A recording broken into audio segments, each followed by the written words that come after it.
തലശ്ശേരി എരഞ്ഞോളി ചുങ്കത്ത് tipper ലോറിയും കാറും കൂട്ടിയിടിച്ച അപകടം. നിയന്ത്രണം വിട്ട ലോറി സമീപത്തെ ഹോട്ടൽ ഇടിച്ചു തകർത്ത് മറിഞ്ഞു. ഇന്ന് വൈകിട്ടാണ് അപകടം.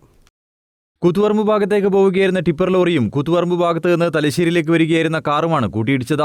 അപകടത്തിൽപ്പെട്ട ടിപ്പർ ലോറി സമീപത്തെ നന്ദന ഹോട്ടലിലേക്ക് ഇടിച്ചു കയറി മറിഞ്ഞു. ഹോട്ടലിന്റെ മുൻഭാഗം ഭാഗികമായി തകർന്നു. ഹോട്ടൽ അവധിയായതിനാൽ വലിയ ദുരന്തമാണ് ഒഴിവായത്. ഏറെ തിരക്കേറിയ തലശ്ശേരി കൂത്തുപറമ്പ് റോഡിലാണ് അപകടം സംഭവിച്ചത്.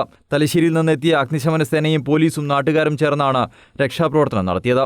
മറിഞ്ഞ ടിപ്പർ ലോറി ക്രെയിൻ ഉപയോഗിച്ച് നീക്കം ചെയ്തു. ഹോട്ടൽ അവധിയായതിനാലാണ് വൻ അപകടം ഒഴിവായതെന്ന് പൊതുപ്രവർത്തകനായ ടി പ്രേംനാഥ് പറഞ്ഞു. കട തുറക്കാത്തത് കൊണ്ട് വൻ അപകടം ഒഴിവായി. ഈ ലോറി ഈ കടയിൽ ഈ സമയത്ത് ധാരാളം കുട്ടികളും ആളുകളും ഒക്കെ കടയിൽ ഉണ്ടാവുന്നതാണ്. അത് ഈ കട ഒഴിവായത് കൊണ്ട് ഇന്ന് വന്നില്ല. അതുകൊണ്ടാണ് വൻ ദുരന്തം ഒഴിവാക്കാൻ നമുക്ക് സാധിച്ചത്. കാറ് കൂത്തുപറമ്പ് ഭാഗത്ത് നിന്ന് വന്ന കാറാണ്. കാറ് വന്ന് ലോറിക്ക് അടിച്ചെന്നാ അവർ പറയുന്നത്. കണ്ടകൂട്ടർ പറയുന്നത് അതിസ്പീഡിലാണ് കാറ് വന്നത്, ലോറിക്കും സ്പീഡുണ്ട് എന്ന് പറയുന്നു. News bureau, Thalassery.